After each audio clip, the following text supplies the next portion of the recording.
Fact is that to an extraordinary extent, by comparative standards, the United States is a business-run society, which means that human rights are subordinated to the overwhelming, overriding need of profit for investors.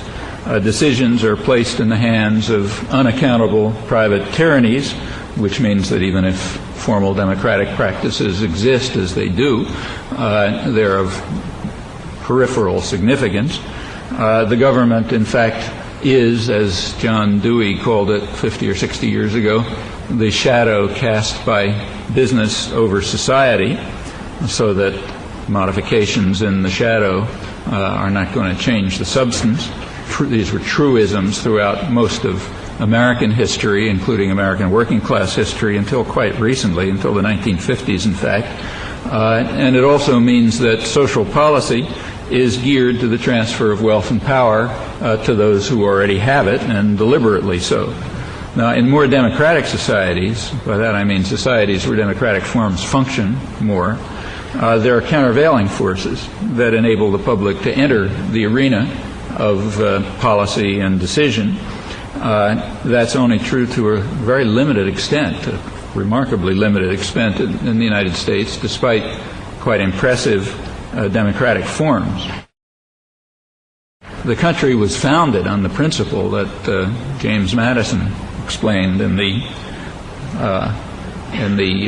Constitutional Convention, that the primary role of government is to protect property from the majority, and so it remains to a remarkable extent.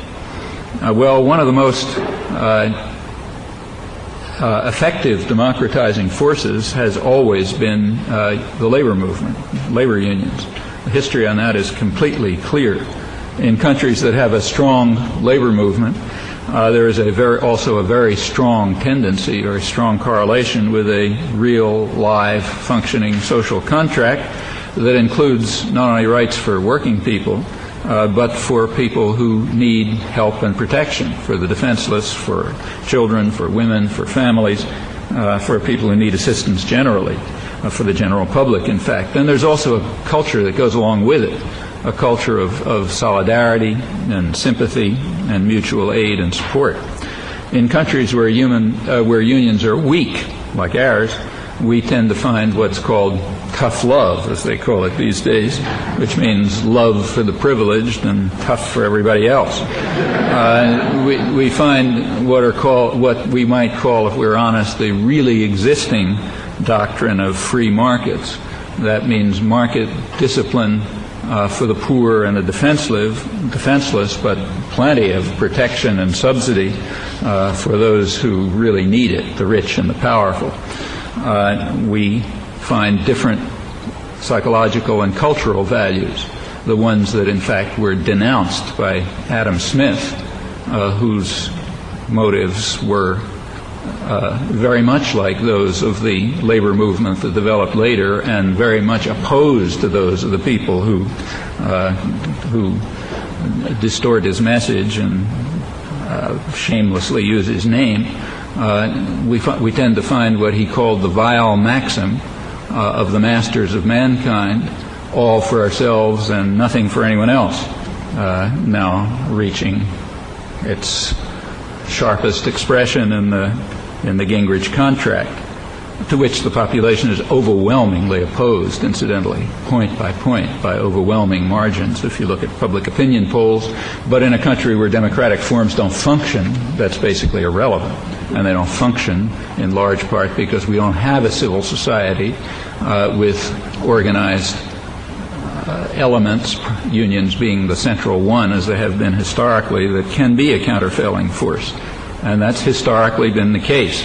Here as elsewhere, unions have been a leading force, probably the leading force, for democracy and human rights. That's true here as well. That's exactly why such enormous efforts have been undertaken in the United States in a really relentless and very self-conscious class war to undermine and destroy them. It's been going on for a long time. It peaked in the Reagan years.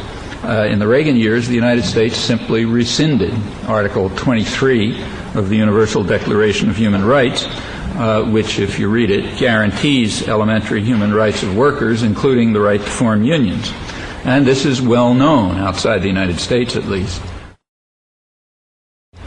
So in 1991, the International Labor Organization in Geneva did something that it very rarely does. In fact, it's so rare I can't even think of another example. Namely, it condemned the leading industrial power, one of its paymasters, which it shrinks from doing almost always. The ILO condemned the United States in the case of Caterpillar Company, for hiring scabs, what they like to call permanent replacement workers. And the ILO called upon the United States to adhere to international labor standards. At that time, there were only two industrial countries that violated them. One was the United States, the other was South Africa. Well, South Africa has changed since then, so we now stand in splendid isolation on that one. In 1990, every year the ILO, the International Labor Organization, comes out with a World Labor Report. The 1995 edition came out a couple of months ago. It shows that the United States has the worst record in the Western Hemisphere and in Europe in adhering to and guaranteeing international conventions dealing with labor rights and workers' rights. Actually, I'm exaggerating a little. El Salvador and Lithuania are a shade worse, so we're actually third worst in Europe and the Western Hemisphere. The United States does not even recognize standard conventions on child labor or on the right to organize. Now, what's particularly interesting for students and faculty and people like us who live in the Athens of America is that all of this passes without any awareness and any comment. Try to find some commentary on these pretty amazing facts about the United States. What you can find is just praise for our magnificence as in, leading the way to every wonderful thing.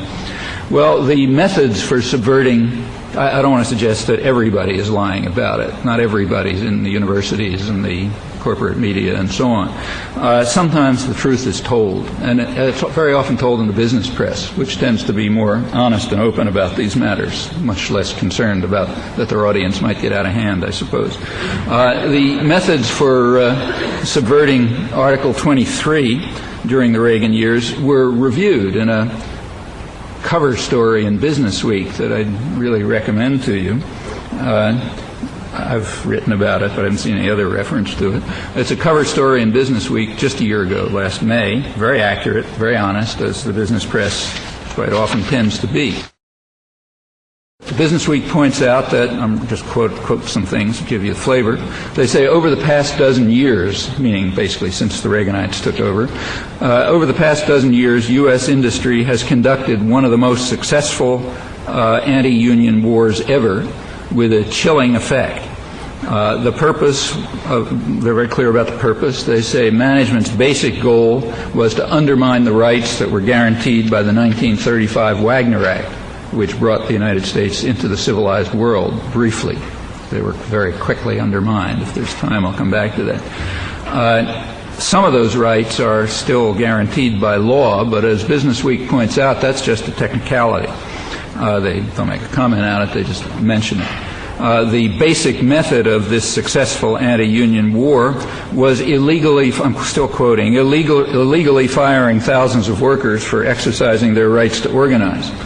They point out that illegal firings increased by a factor of 6 for organizing from the late 60s to the late 80s, mostly during the 80s.